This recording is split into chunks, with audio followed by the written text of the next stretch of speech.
பவள விழ பாப்பா நீ பாசாங்கு காட்டல் ஆகாது பாப்பா, நீ நல்லவர் போல் நடிப்பதை பார்த்து நாடே சிரிக்கிறது பாப்பா அப்படின்னு வந்து பாத்தீங்கன்னா எங்களுடைய வருங்கால முதலமைச்சர், அதாவது சோசியல் மீடியாவின் முதலமைச்சர், தமிழக வெற்றி கழகத்தின் தலைவர் விஜய் அவர்கள் வந்து பாத்தீங்கன்னா திமுகவை வந்து விமர்சனம் செஞ்சிருக்காரு இன்னைக்கு. அதாவது வந்து பாத்தீங்கன்னா உங்களுக்கே நல்லா தெரியும், 2 நாள் முன்னாடி சனிக்கிழமையும் ஞாயிற்றுக்கிழமையும் திமுக சார்பாக அறிவு திருவிழான்னு ஒண்ணு நடத்தினாங்க, திமுக 75 அப்படின்ட்டு. அதுல வந்து நிறைய விஷயங்கள் பேசினாங்க. அதுல வந்து விஜய பத்தி பேசிட்டாங்களாம், விஜய கலாச்சிட்டாங்களாம். அதற்கு வந்து பாத்தீங்கன்னா பொங்கி எழுந்து 2 நாள் கழிச்சு, எது சனி ஞாயிறு நடந்த நிகழ்ச்சிக்கு நீங்க திங்கட்கிழமையை அறிக்கை விட்டு இருந்தா கூட பரவாயில்ல, 2 நாள் திங்கள் போச்சு, செவ்வாய் போச்சு, புதன் காலையில போச்சு, புதன் மத்தியானத்துக்கு மேல எங்க அண்ணன் வந்து அறிக்கையை ரெடி பண்ணி விட்டுருக்காரு. அதாவது ஒரு 2 நாள் எடுத்திருக்காங்க அறிக்கையை ரெடி பண்றதுக்கு. ஆப்வியஸ்லி எஸ் அப்கோர்ஸ் ஆகியிருக்கோங்க. ஏன்னா இந்த வாட்டி ஒரு பேரால அறிக்கை விடல, 16 பேரா. எத்தனை பேராகிராஃப்? 16 பேரால ஒரு அறிக்கையை டிராஃப்ட் செஞ்சு விடுறது எவ்வளவு பெரிய விஷயம். உங்களுக்கு அதெல்லாம் தெரியுமா தெரியாதா? என்னமோ அசால்ட்டா சொல்றீங்க, 2 நாள் எடுத்துக்கிட்டாரு அறிக்கை விடுறதுக்குன்னு. ஸோ டைம் கன்சூமிங் ஆகுங்க. 16 பேராகிராஃப்ல ஒரு அறிக்கையை வந்து பாத்தீங்கன்னா விட்டுருக்காங்க திமுகவை குற்றம் சொல்லி. ஆப்வியஸ்லி எங்க அண்ணன் விஜய்க்கு வேற என்ன தெரியும், எதுக்கு எடுத்தாலும் திமுகவை நாங்க நொட்ட சொல்லுவோம் அப்படின்ட்டு அந்த 16 பேராகிராஃப்லயும் திமுகவை வச்சு செஞ்சிருக்காரு தமிழக வெற்றி கழகத்தின் தலைவர் விஜய் அவர்கள். அவர் அப்படி அதுல என்னதான் பேசினாரு, திமுகவை என்னதான் குத்தம் சொல்லி இருக்காரு அப்படின்றத டீடைல்டா நிகழ்ச்சிக்குள்ள போய் பார்ப்போம் வாங்க.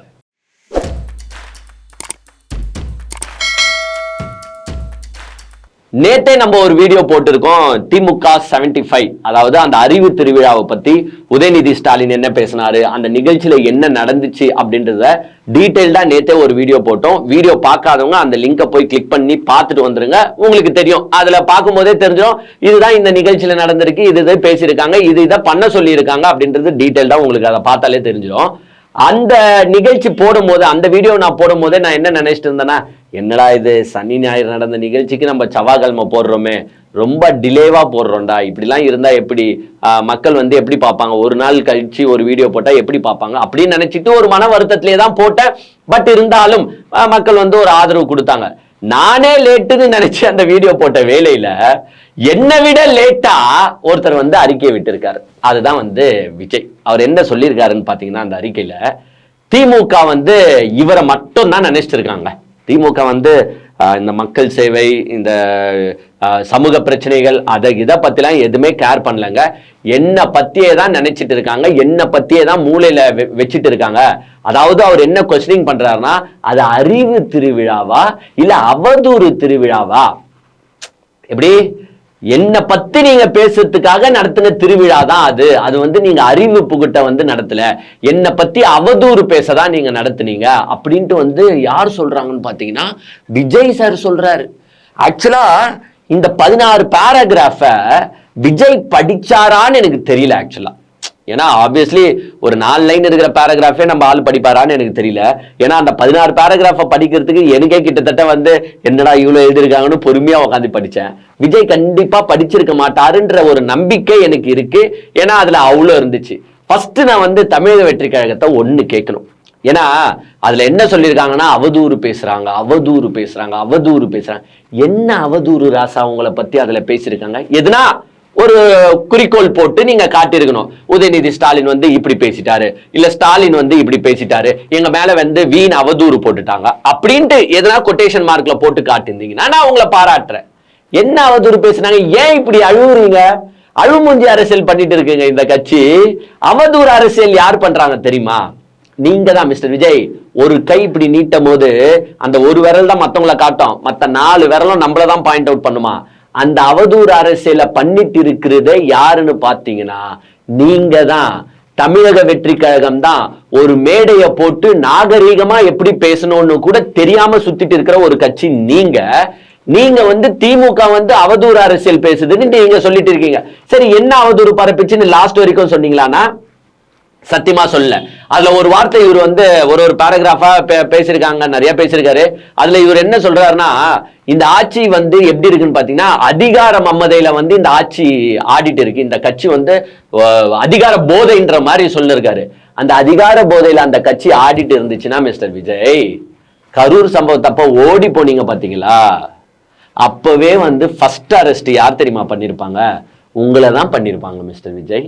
ஏன்னா உங்களை அரெஸ்ட் பண்ற அதிகாரம் அவங்க கிட்ட இருந்துச்சு.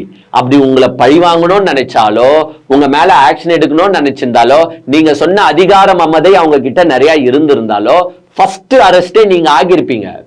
உங்களை அரெஸ்ட் பண்ணாம விட்டாங்க, நீதிமன்றம் கேள்வி கேட்டும் அரெஸ்ட் பண்ணாம விட்டாங்கன்னா அந்த அதிகார பவரை அவங்க உங்க மேல யூஸ் பண்ண விரும்பல அப்படின்றதுதான் உண்மையான அர்த்தம். ஆனா நீங்க என்ன பண்றீங்க தெரியுமா? வார்த்தைக்கு வார்த்தை எங்க மேல அவதூறு பேசிட்டாங்க, எங்க மேல அவதூறு பேசிட்டாங்க, எங்க மேல அவதூறு பேசிட்டாங்க. ஒன்னே ஒண்ணு கேக்குறேன், நீங்க வந்து இப்ப சிரிப்பு பொதுக்குழு கூட்டம்னு ஒண்ணு நடத்துனீங்களா? அது சிறப்பு பொதுக்குழு கூட்டம்ல சிரிப்பு தான். அந்த சிரிப்பு பொதுக்குழு கூட்டத்துல உங்க பொதுக்குழு நடவடிக்கைகள் பத்தி எதுனா பண்ணீங்களா? கட்சி என்ன பண்ணணும், ஏது பண்ணணும், அந்த மாதிரி எதுனா நிர்வாக ரீதியான டிசிஷன் எடுத்தீங்களா? கிடையாது. ஒரு 12 தீர்மானம் வாசிச்சீங்க, அவ்வளவுதானே தவிர்த்து மற்றபடி நடந்த அனைத்து டிஸ்கஷனும் யாரை பத்தி பேசுனீங்க? உங்க கட்சியில வந்த எல்லாரும் யாரை பத்தி பேசினாங்க? வெறியும் திமுக. உங்க பொதுச் செயலாளரா இருக்கட்டும், நிர்மல்குமாரா இருக்கட்டும், ஆதவ் அர்ஜுனா இருக்கட்டும், அந்த IRS இருக்கட்டும், ஏன் நீங்கள் உட்பட யாரை பத்தி பேசுனீங்கன்னா திமுகவை பத்தி மட்டும் தான் பேசுனீங்க. திமுக மேல அவதூற மட்டும் தான் பரப்புனீங்க. எதுனா ஒண்ணு வேலிட் பாயிண்ட் பேசுனீங்களா? அதோ உங்க ஆதவ் அர்ஜுன் பேசினாரு, ஸ்டாலின் வந்து ஓடி போய் ஒழிஞ்சிக்கினாரு அவங்க அப்பாவை அரெஸ்ட் பண்ணும் போதுன்ட்டு. அதுக்கு வந்து பதில் பல பேர் சொன்னாங்க. எதுனா ஆதவ் அர்ஜுன் அப்புறமா பேசினாரா? சோ நீங்களா என்ன மாதிரி கேரக்டர் தெரியுமா? மேடைக்கு முன்னாடி கெத்தா பேசிட்டு அப்புறமா அதுக்கான பதில் யாருன்னா சொன்னா அதற்கு ரெஸ்பாண்ட் பண்ண மாட்டீங்க. ஐயா நான் பேசிட்டேன், அவள் தான் ஓடி ஒளிஞ்சுப்பேன். ஏன்னா உங்க ட்வீட்லயே கமெண்ட்ஸ் கீழே போடுறானுங்க, அட இவன் என்னப்பா திடீர்னு வருவான், ஒரு அறிக்கை விடுவான், அப்புறமா பனையூர்ல போய் தூங்கிடுவான், திருப்பி தூக்கம் கலைஞ்ச உடனே ஏஞ்சி வருவான், திமுகவை பத்தி எதுனா பேசுவான், அப்புறமா பனையூர்ல போய் தூங்கிடுவான். இதுதானே உண்மையா நடந்துட்டு இருக்கு. நீங்க அப்படித்தானே பண்ணிட்டு இருக்கீங்க. வெறும் திமுகவை குற்றம் சாட்டுவதற்கு மட்டும்தான் நீங்க உங்க கட்சியை நடத்துறீங்களே தவிர்த்து வேற எதுனா யூஸ்ஃபுல்லா ஒண்ணு பண்ணீங்களா? இப்போ உதாரணத்துக்கு சார்னு எங்க மிக தீவிரமான விஷயம் அது. ஆல்ரெடி பீகார்ல கிட்டத்தட்ட 70 லட்சம் வாக்காளர்களை வந்து ரிஜெக்ட் பண்ணிருக்காங்க, 70 லட்சம் வாக்காளர்களை நீக்கி விட்டு இருக்காங்க. எல்லாருமே வந்து என்ன மாதிரி பாத்தீங்கன்னா பிஜேபிக்கு எதிரான வாக்காளர்களை நீக்கி இருக்காங்க. தமிழ்நாட்டுல இது நடக்கிறதுக்கான சாத்தியக்கூறுகள் ஜாஸ்தியா உள்ளது. ஏன்னா திமுகக்கு ஓட்டு போடுறவங்க நிறைய பேர் யாருன்னு பாத்தீங்கன்னா மைனாரிட்டிஸும் அப்புறமா வந்து பாத்தீங்கன்னா பட்டியலின சமுதாயத்தை சார்ந்தவர்களும் இருப்பாங்க. குறிப்பா இந்த ஓட்டு வந்து பிஜேபிக்கும் ஏடிஎம்கேவும் போகாத ஓட்டு. சோ திடீர்னு சார் இங்க இம்ப்ளிமெண்ட் பண்றாங்கன்னா இந்த வாக்காளர்களை நீக்கும் முயற்சி நடக்கும் அப்படின்ட்டு தெளிவா எல்லாருக்கும் தெரியும். அதை எதிர்த்து திமுக உச்ச நீதிமன்றத்துக்கும் போகிருக்கு. சரி, இன்கேஸ் உச்ச நீதிமன்றத்திலேயே அது வந்து இல்ல சார் எடுப்பாங்க, சார் நடத்தி தான் ஆகணும்னு முடிவு பண்ணும்போது இங்க கீழ்மட்டத்தில் இருக்கிற பிஎல்எஸ் காட்சி நம்ம அதிக நாலேஜ் தரணும் அப்படின்ட்டு 1008 கிளாஸ் இது வரைக்கும் நடத்திட்டு இருக்காங்க. பிஎல்ஏக்கள் எப்படி அவங்க பணியை செய்யணும், எப்படி போய் வாக்காளர்களை அணுகணும், என்னென்ன டீடைல்ஸ் அவங்க கிட்ட கேட்கணும், எப்படி அவங்களை எல்லாரையும் ஒரு வாக்காளர்களா மாத்துறது அப்படின்ற வேலையை திமுக செஞ்சுட்டு இருக்கு. நீங்க என்ன வேலை செஞ்சீங்கன்னு நான் கேட்கிறேன். எதனா ஒரு வேலை உங்க பிஎல்எஸ்க்கு எங்கேயோ ஒரு மாநாடு போட்டாங்க கோயம்புத்தூர்ல, எங்கேயோ அவ்வளவுதான், ஒரு 2 இடத்துல போட்டாங்க, அப்புறமா காணோம். உங்க பிஎல்எஸ் 68,000 பேருக்கும் கிளாஸ் எதுனா எடுத்திருக்கீங்களா? சார்ன்னு என்னன்னு ஃபர்ஸ்ட் உங்களுக்கு தெரியுமா? ஆதவ் அர்ஜுனாக்கு தெரியுமா? புஷி ஆனந்துக்கு தெரியுமா? உங்க தொண்டன்ல எவனுக்குன்னா தெரியுமா? இல்ல பிஎல்எஸ்க்கு தான் என்னன்னு தெரியுமா? கீழே என்ன நடந்துட்டு இருக்கு தெரியுமா? இது எதுவும் தெரியாது. இதை எதை பற்றியும் கவலைப்படாம நீங்க என்ன பேசுவீங்க? திமுகவை பத்தி அவதூறு மட்டும் தான் பேசுவீங்க. அங்க உக்காந்துக்கிட்டு ஸ்டாலினை கலாய்ப்பீங்க, உதயநிதி ஸ்டாலினை கலாய்ப்பீங்க. நீங்க வந்து என்ன பேசுனீங்க? எது இவர் இப்ப என்ன பேசுறாருன்னா, இவர் அறிக்கையில சொல்லியிருக்காரு, அதாவது லேசான விமர்சனங்கள் தான் இவங்க செய்யறாங்களாம். எது டிவிக்கு வந்து லேசான விமர்சனங்கள் தான் நாங்க செய்யறோம், அதுவும் நாகரீக முறையில் விமர்சனம் செய்கிறோம். எது கொஞ்சம் நினைச்சு பாருங்களேன், நாகரீக முறையில் இந்த கட்சி விமர்சனம் செய்தான். அந்த நாகரீக முறை எப்படி தெரியுமா? ஆதவ் அர்ஜுன் எப்படி தெரியுமா பேசுறாரு? ஏய் 6 மாசத்துல யார் ரவுடின்னு காட்டுறா, டே மீச வச்சவ இப்ப வாடா, இப்ப வந்து தொட்டு பாடுறா, டேய் வாங்கடா எங்க அண்ணன் தோற்காரா, இப்ப பிடிங்கடா பாப்போம், எங்க அண்ணன் மேல கைய வச்சு பாடுறா பாப்போம் யார் ரவுடின்னு காட்டுறோம். இதுதான் நாகரீக முறையில் விமர்சனம் செய்வது. இதுதான் லேசான விமர்சனம் செய்வது. அதே மாதிரி விஜய் வந்தாங்க ஒரு ஆக்டிங் பண்ணாரு பாருங்க, கொட்டிச்சான், இப்படி கொட்டுக்குன்னு இருந்தாங்க. இதெல்லாம் தான் நாகரிகமான அரசியலா மிஸ்டர் விஜய் சார்? கொஞ்சோண்டு நினைச்சு பாருங்க.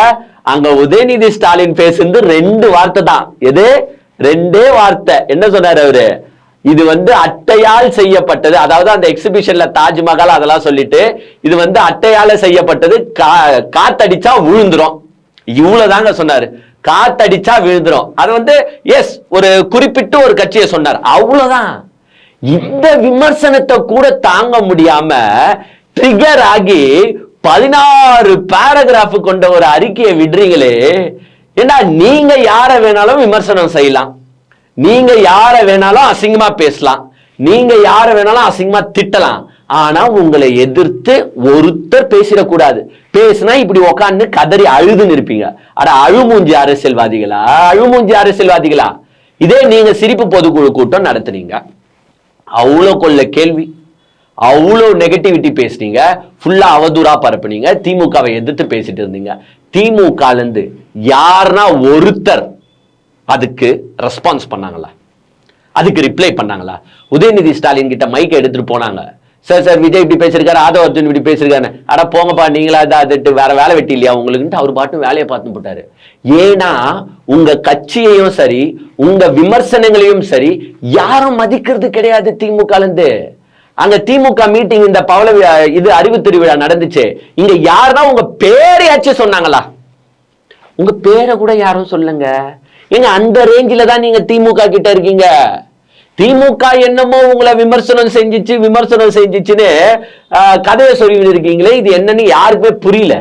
என்னென்ன பேசுறது அது கூட சேர்த்து. அதே மாதிரி அவர் என்ன சொல்றாருன்னா, திமுக ஒரே இலக்கு தானா. அதாவது அந்த ஒரே இலக்கு என்னன்னு பாத்தீங்கன்னா, டிவிகேவை பத்தி அவதூறு பேசுவதா. அதே மாதிரி டிவிகேவை தான் 24 மணி நேரமும் மூளையில வச்சுட்டு இயங்கி கொண்டிருக்கிறது திமுக. எங்களை எப்படின்னா அவதூறு பரப்பணும், எப்போ பாரு டிவிகேன்னு திமுக நினைச்சிட்டு இருக்குன்னு விஜய் சொல்றாரு. மிஸ்டர் விஜய் சார், திமுக உங்களை நினைக்கல, எப்போ பாரு நீங்க தான் திமுகவை நினைச்சிட்டு இருக்கீங்க. ஒவ்வொரு மீட்டிங் அப்பவும் உங்க ஸ்பீச்சோட ஃபைனல் எண்ட்ல என்ன தெரியுமா பேசுவீங்க? இங்க 2 பேருக்கு தான் போட்டி, ஒன்னு டிவிகே இன்னொன்னு டிஎம்கே, ஒன்னு டிவிகே இன்னொன்னு டிஎம்கேன்னு மேடைக்கு மேடை திமுக எதிரி நான் தான், திமுக எதிரி நான் தான், திமுகவை நான் தான் வீழ்த்துவேன், திமுகவை நான் தான் வீட்டுக்கு அனுப்புவேன்ட்டு 24 அவரும் திமுகவை பற்றியே சிந்தித்துக் கொண்டிருப்பவர் யாருன்னு பாத்தீங்கன்னா நீங்க மட்டும்தான். திமுக உங்களை ஒரு ஆணிக்கும் மதிக்கல. அதே மாதிரி திமுக உங்களை மட்டும்தான் பேர் சொல்லாம ஒரு சைட்ல பேசிட்டு இருக்காங்க. எடப்பாடி பழனிசாமியா இருக்கட்டும், பிஜேபியா இருக்கட்டும், அவங்க எல்லாம் நேருக்கு நேரா வச்சு செய்யறாங்க. ஏன்னா அங்க எலெக்டட் ரிப்ரசன்டேட்டிவ்ஸ் இருக்காங்க, அவங்க எல்லாம் கட்சி வேலைகள் ஏதோ பாக்குறாங்க, அவங்க கட்சிகளுங்க. நீங்க ஒரு ரசிகர் கூட்டங்க, அதனால உங்களை அவங்க பெருசா கண்டுக்கல. அதனாலதான் நீங்க பெனாத்திட்டு போய் எல்லாத்தையும் சொல்லிருக்கீங்க. அதாவது இவர் என்ன சொல்றாருன்னா, 1969 இருந்து வந்துட்டாரு. எப்பவுமே உங்களுக்கே தெரியும்ல, நம்ம விஜய் வரலாறுக்கு போயிடுவாரு.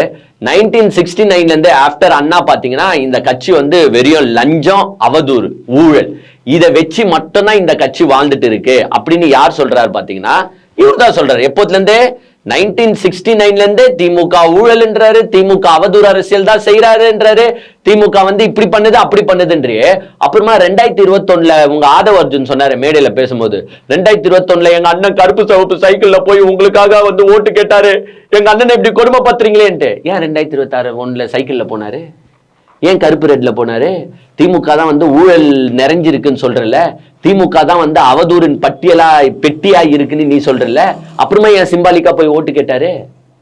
சோ எல்லாமே பாத்தீங்கன்னா போய் எதுனா ஒண்ணு பேசணும், அறிக்கை விட்டாகணும். நம்ம இப்போ சிரிப்பு பொதுக்குழு கூட்டத்துக்கு அப்புறமா ரெஸ்ட் ரொம்ப நாள் எடுத்துட்டோம்.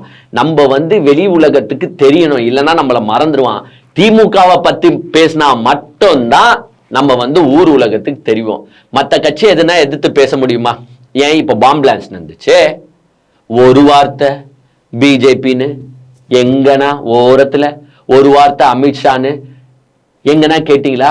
ஏன் அமித்ஷா 10 நிமிஷத்துக்குள்ள வந்தீங்க, ஏன் அமித்ஷா 20 நிமிஷத்துக்குள்ள வந்தீங்க, இந்த குண்டு வெடிப்புக்கும் உங்களுக்கும் எதனா சம்பந்தம் இருக்கா, அப்படி இப்படின்னு வீரவசனம் பேச வேண்டியது தானே மிஸ்டர் விஜய். நீங்களா அதுக்கு பேர் போனவர் தானே. கேட்க மாட்டாங்க. ஏன்னா கேட்டா அவங்க ஜெட்டியோட கூட ஓட விட மாட்டாங்க, ஜெட்டியை கழட்டிட்டு ஓட விடுவாங்கன்றது இவங்களுக்கு நல்லா தெரியும். இதே தமிழ்நாட்டில் நடந்திருந்தா மட்டும் அதை நல்லா கேள்வி கேட்பாங்களே தவிர்த்து வேற எங்கேயும் கேள்வி கேட்க மாட்டாங்க. வேற எங்கேயும் இவங்களால கேள்வி கேட்க முடியாது.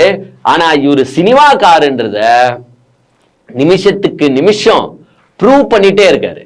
என்ன தெரியுமா சொல்றாரு? 53 வருஷம் கழிச்சு இவங்களை அழிக்கிறதுக்கு ஒரு பக்கா மாஸ் கட்சி வந்திருக்குன்னா இவங்களுக்கு இந்த பயம் இருக்கதானே செய்யும். எது பக்கா மாஸ் கட்சியா? எது இந்த கட்சி தாவேகா வந்து பக்கா மாஸ் கட்சியா? இந்த பக்கா மாஸ் கட்சி என்னென்ன தெரியுமா பண்ணுச்சு? யார் யார் தெரியுமா கூட இருக்கா இந்த பக்கா மாஸ் கட்சியில? இது வரைக்கும் வாழ்க்கை வரலாற்றுல ஒரு தலைவர், ஒரு கட்சியோட தலைவர் பிரஸ் மீட்டே கொடுக்காம இருக்கிறாருன்னா அது இந்த பக்கா மாஸ் கட்சியில இருந்து தான். லாட்டரி டிக்கெட்டை வச்சுக்கிட்டு ஊழலை அடக்குவோம், ஊழலை ஒழிப்போம் அப்படின்னு பேசுதுன்னா அது இந்த பக்கா மாஸ் கட்சியில தான் நடக்கும். பிளாக் டிக்கெட் வித்துக்கிட்டு சினிமா டிக்கெட்ல ஒரு டிக்கெட்டுக்கு 2000 ரூபாய், ஒரு டிக்கெட்டுக்கு 5000 ரூபாய் பிளாக் டிக்கெட்ல விற்கிற தலைவனை வச்சுக்கிட்டு இந்த கட்சி வந்து பக்கா மாஸ் கட்சியா? கொஞ்சம் பாருங்க, இவங்க பக்கா மாஸ் கட்சியா? இவங்க தான் வந்து திமுகவை வீழ்த்துறதுக்கு வந்திருக்காங்க. இந்த பக்கா மாஸ் கட்சின்னு இப்படி சினிமா டயலாகா சினிமா வசனங்களா பேசும்போது தொண்டர்களும் அப்படித்தானே பேசுவானுங்க. ஒன்னும் இல்ல, இவரோட பாட்டு இப்போ ஒண்ணு வந்துச்சு, உங்களுக்கு தெரியும்ல, தளபதி கச்சேரி கச்சேரி கச்சேரி தளபதி கச்சேரி தற்குறி தற்குறி தளபதி தற்குறி தற்குறி தற்குறி தளபதி தற்குறி. அந்த பாட்டு ஒண்ணு வந்துச்சுல, அந்த டான்ஸை போட்டுட்டு அவன் என்ன தெரியுமா போடுவாரு? ஏ ஸ்டாலின் எங்க எங்க தலைவர் மாதிரி டான்ஸ் ஆடி காட்டு பார்ப்போம், ஏய் ஸ்டாலின் எங்க எங்க தலைவர் மாதிரி பாட்டு பாடி காட்டும். என்னடா இது அக்க போரா இருக்கு? டான்ஸ் ஆடுறவன் தான் சிஎம் ஆகணுமா? பாட்டு பாடுறவன் தான் சிஎம் ஆகணுமா? அப்பன்னு பார்த்தா பிரபுதேவா தான் சிஎம் ஆக முடியும். இல்லைன்னா மைக்கேல் ஜாக்சன் உயிரோடு இருந்தா அவரு தான் வேர்ல்டுக்கே லீடர் ஆகியிருக்கலாம். பிரபுதேவாக்கு இல்லாமா, இல்ல ஜானி மாஸ்டர் ஆக்கி இல்லாமா, இல்ல வேற யாரும் ஆகணும்? சிங்கர் தான் ஆகணும்னா அப்புறமா யார் யாரு பெரிய பெரிய சிங்கர் தான் சிஎம் ஆகணும் போல. இது ஏன்னா தலைவரே இப்படி பக்கா மாஸ் கட்சி இப்படி பேசும்போது கீழே இருக்கிற தொண்டர்களோட ரேஞ்சும் அப்படித்தானே இருக்கும். நம்ம வந்து அறிவை சொல்லி தரல, நம்ம வந்து கொள்கைகளை சொல்லி தரல, நம்ம வந்து சினிமா பட பஞ்சு வசனம் மாதிரி தான் நம்மளே பேசிட்டு இருக்கோம். அப்ப கீழே இருக்கிற தொண்டனும் என்ன பண்றானா, இந்த வீடியோஸ் இவரு டான்ஸ் ஆடுறத பார்த்துட்டு ஸ்டாலின் இப்படி ஆடுங்க பார்ப்போம், உதயநிதி இப்படி ஆடு பார்ப்போம். இதுதான் சொல்லுறது இவனுங்க முழுக்க தற்குறிகள். தற்குறி நெலஞ்ச கட்சி எதுன்னு பாத்தீங்கன்னா அது இந்த கட்சி தான். அப்புறமா ஏதோ ஒண்ணு பேசினாரு, பெரியார் அண்ணா கொள்கைகளை திமுக மறந்து போச்சான். திமுக வந்து பெரியார் அண்ணா கொள்கைகளையும் ஃபாலோ பண்ணலையா, மத சார்பற்றத்தையும் ஃபாலோ பண்ணலையா, யாருக்கும் எதுக்கும் வளையாம இருக்கிற ஒரு கட்சி எதுன்னு பாத்தீங்கன்னா இந்த தமிழக வெற்றி கழகம் தானே. அதனாலதான் பார்த்து இவங்க பயப்படுறாங்களாம். எது திமுக வந்து தமிழக வெற்றி கழகத்தை பார்த்து பயப்புதான். ஏன்னா யாருக்கும் எதுக்கும் வளையாமல் இருக்கிறனால தமிழக வெற்றி கழகத்தை பார்த்து கொள்கையற்றவர்கள், கொள்கை இல்லாத கட்சி அப்படின்னு வந்து எல்லாரும் விமர்சனம் செய்யறாங்களாம். எனக்கு இந்த டைலாக்ஸ்லாம் அதுல இருக்கும்போது படிச்சு பாருங்களேன், செம சிரிப்பா வருதுங்க. இவங்களுக்குலாம் என்ன கொள்கையை தெரியும்? திமுகவை பார்த்து கொள்கை இல்லைன்றாங்க. சரி, கொள்கை என்ன? ஒரு 5 கொள்கை உங்களுக்கு. ஃபர்ஸ்ட் உங்க கொள்கை தலைவர்கள் யாரு? ஏன்னா அப்பப்போ மாத்திடுறீங்க. திடீர்னு தூக்கின்னு வந்து அண்ணாவை வச்சிடுறீங்க, திடீர்னு தூக்கின்னு வந்து எம்ஜிஆரை வச்சிருங்க, திடீர்னு தூக்கின்னு வந்து விஜயகாந்தையும் வச்சிடுறீங்க. நெக்ஸ்ட் ஸ்டாலினை ஒண்டி தான் வைக்கல, அதையும் கூடிய சீக்கிரத்தை வந்து வச்சிருவாங்க போல. நீங்களாம் வந்து கொள்கையை பத்தி பேசுறீங்க. நீங்க யாருக்கும் வளையாமல் இருப்பவர்களா? நீங்க ஏங்க வளைகிற ரப்பர் மாதிரி, நீங்க எல்லாருக்கும் முதுகு வளைக்கிற மாதிரி நீங்க பாட்டு வளைஞ்சி உங்களுக்கு ஏற்ப இப்ப எப்படி போய் பிஜேபி கிட்ட பம்புனீங்க, எப்படி போய் சிபிஐ கிட்ட சரண்டரா? நீங்க சிபிஐ வேணான்னு ஒரு வாட்டி சொல்லுவீங்க, ஆனா நீங்களே போய் சிபிஐ வேணும்னு கேட்பீங்க.